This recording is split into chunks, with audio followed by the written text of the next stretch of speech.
We covered the shocking and horrifying appearance of Donald Trump at the National Association of Black Journalists convention, where he imploded because he was just confronted a little bit. As happens, Donald, sometimes you have to be confronted, but he doesn't like being confronted, and he really doesn't like being confronted by black women, as seems to be a trend. Take it up with him, not with me. And I want to show you now Jessica Tarlov, the Fox News liberal, reflecting on this on Fox News, giving her thoughts on it. Before I do that, though, you probably want to be reminded of what are we talking about. If you missed this, I'll give you a reminder. And then after, don't click off now, okay? That's algorithmically a disaster if you did that. But after you watch this video, you could check out, if you haven't seen my coverage of it, the original video about this disastrous event. But I will remind you, in case you need reminding, of a couple moments from this event. Or would you? Absolutely. And who would make, I think I'd know. How would you make that decision? I think I'd know. Look, if I came onto a stage like this and I got treated so rudely as this woman treated me. Oh my goodness. And I'm fine with it because she was very rude, sir. Very rude. And people are heckling him, understandably so, because he's sensitive and he can't handle any confrontation. And this was also a very, very wild moment. Follow up, sir, and then we'll move on to other questions here. Some of your own supporters, including Republicans on Capitol Hill, have labeled Vice President Kamala Harris, who is the first Black and Asian American woman to serve as vice president and be on a major party ticket, as a DEI hire. Is that acceptable language to you? And will you tell those Republicans and those supporters to stop it? How do you define DEI? Go ahead. How do you define diversity, equity, inclusion? Okay, yeah, go ahead. Is that what your definition? That is give me a literally definition the words then. Would you give me a definition DEI. of that? Give me a definition. Sir, of I'm that. asking you a question, No, a you very have to direct define question. it. Define the. She just defined it, buddy. It's diversity, equity, and inclusion. Define it for me, if you would. I just defined it, sir. Do you believe that Vice President Kamala Harris is only on the ticket because she is a black woman? Well, I can say no. I think it's maybe a little bit different. So, I've known her a long time indirectly, not directly, very much, and she was always of Indian heritage, and she was only promoting Indian heritage. I didn't know she was black until a number of years ago when she happened to turn black, and now she wants to be known as black. So I don't know, is she Indian or is she... So that was a quote that was rather notable, and he's showing so much about how he misunderstands or chooses to communicate in such a way that indicates something wrong in his brain and his perception of the world there. So with that being said, here is Jessica Tarlov's response to this, and specifically the argument from MAGA hosts like the one hosting this. That's Dana Perino, right? She said, or maybe Martha McCallum. I'm sorry, the names get all mixed up. I can't remember. But one of the Fox hosts, the case is, okay, it was kind of cray, but don't you give Trump credit for at least showing up? Because he's brave enough to show up.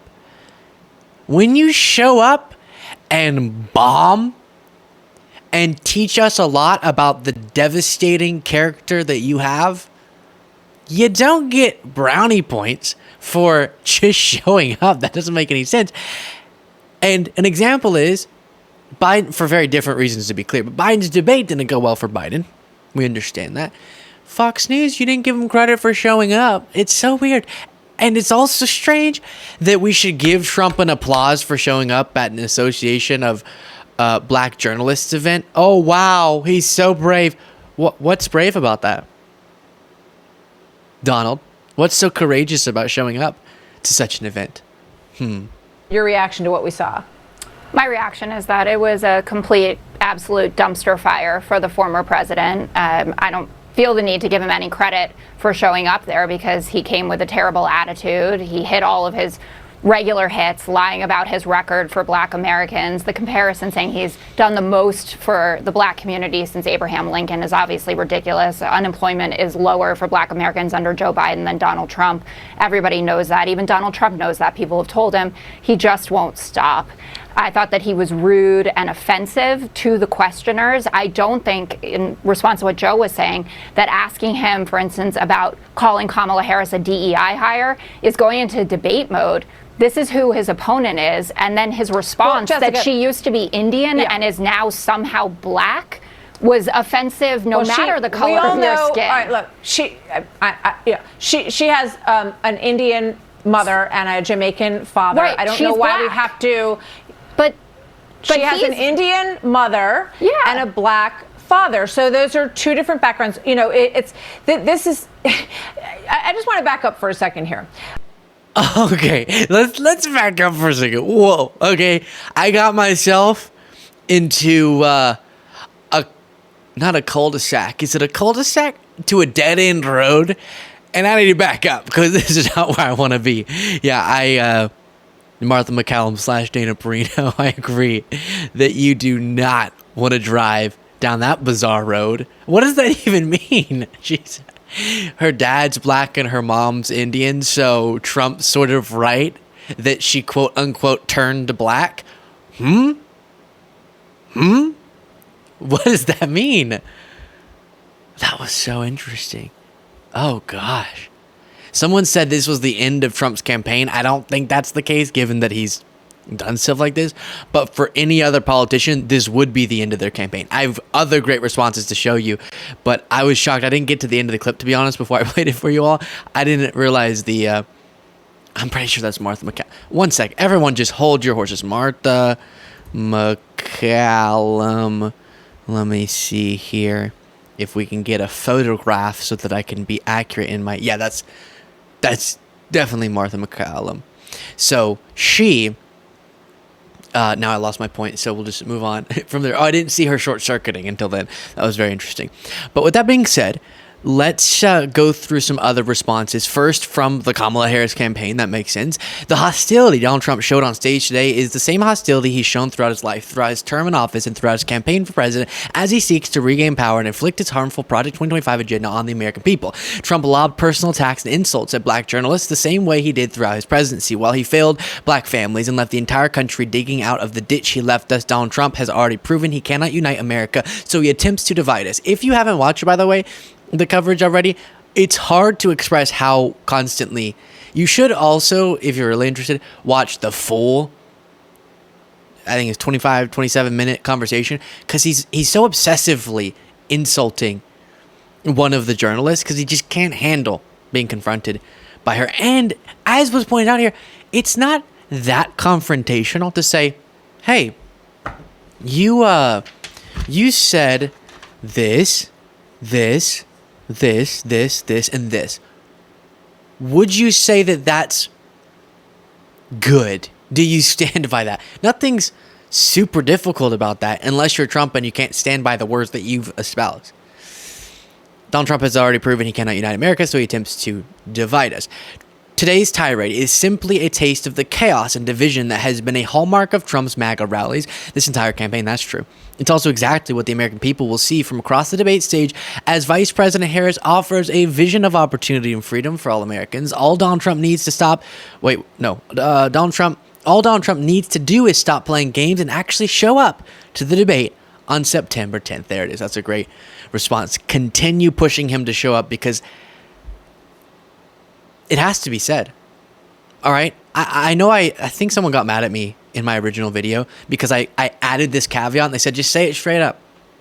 But I do want to add it because I know I have some viewers who are a little bit more centrist, maybe a little conservative, but understand that Trump's bad.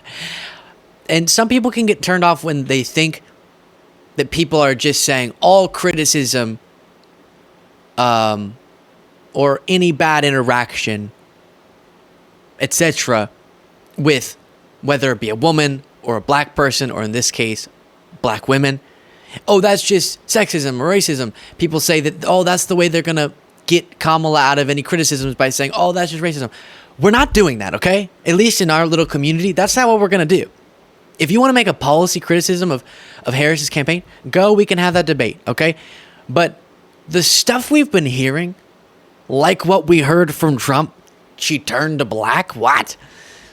And the tendency, if you go look back, of him always using the same term whenever women confront him, which is nasty. They're all so nasty. And how he gets extra triggered when it's a woman. God forbid a black woman. There's a trend there, and you should take note of that, MAGA. If this does make you, take note of it at least for me, please. Maybe you should have an issue with it. And so, yes, a part of why he was extra triggered there was because of that. It was. And so one of the reasons I think he's so discombobulated going up against Kamala Harris is for the same reason. If his criticism is he doesn't think she's really black, you're gonna lose, sir. Tears pouring down my face, you're gonna lose, okay? Tears of joy, really. If you're watching this and you're thinking, this guy's not bad, and you want to support the work that we do, you can do so by clicking the subscribe button. Easy, free, but makes a huge difference. Back to the video. And then here is the White House response to it. As a person of color, as a black woman who is in this position that is standing before you at this podium behind this lectern, what he just said, what you just read out to me, is repulsive, it's insulting, and no one has any right to tell someone who they are, how they identify. It's insane. It's insane. And the fact that this, for MAGA people, won't be troubling is troubling, okay? And also, MAGA, take note of the fact that he can't make a coherent policy argument against his opponent. His only argument is that he doesn't think she's black. How is that at all compelling to you, Trump supporters? Whereas Kamala Harris takes the stage last night and makes one policy point after another as to why Trump should lose, including the most important one, which is that he threatens our democracy. Trump then posted after this, the questions were rude and nasty, often in the form of a statement, but we crushed it. There's that nasty word again. I'm curious if we could find him ever saying that about a male interviewer. Maybe. And then you have an MSNBC contributor also responding to this. I was sitting in the room and people were stunned, right? I'm going to take you a little bit behind the scenes. People were stunned. People were gasping. There were some people who were shouting back at him, saying, that's a lie. Yeah. People should have been stunned. And then if you want to know, one of the individuals on stage was Harris Faulkner, the Fox News host. And she struggled to make the case as to why this wasn't a complete dumpster fire. One of the things she said was this. What I loved about what you couldn't see today was how much of that audience was enjoying the moment of hearing from a candidate that they might not always agree with. And that is the whole point. You know, what you couldn't tell, unless you were in the room, but not the other people who were in the room who were saying opposite things. Just if you were me, you could tell this. I have this unique ability to tell people's feelings. And everyone was just so impressed. They were thinking, yeah, that was nasty. How dare you read him his own statements back to him and ask his opinion based on his own statements? That's just not fair, okay? These are the questions that are acceptable to the Fox News audience. How do you do so good, so well, so all the time? Literally, a question from Newsmax has been, how do you get up in the morning with all these cases against you? Oh. How are you so handsome, sir? That's the acceptable spectrum of questions for Trump. Otherwise, nasty, rude, unacceptable, hostile will be how it's described. And Harris Faulkner could tell that people were really digging what Trump had to say. They got to hear, the fake news media is always trying to make Trump seem unhinged, but you show up and you listen to the guy, and then he's still unhinged. Okay, that's what this audience learned. Harris Faulkner, goodness gracious. I will leave it there. Thank you all so much for watching. Thank you for clicking the join button below. I know you're going to do it. That's how you support the work that we do. and get extra content for yourself. If you want to get merch, you're thinking that logo's cool on his computer, and I want that on a shirt or a tote bag or a mug or other things, a sweatshirt, then you can get it for yourself by going to either lukebeasleymerch.com, that's easy to remember, or on YouTube, there's little pop-up things that you can use to go get some merch. And if I see you out in the world, in the wild, we can go, ah, my gosh, we know each other, sort of. Very cool.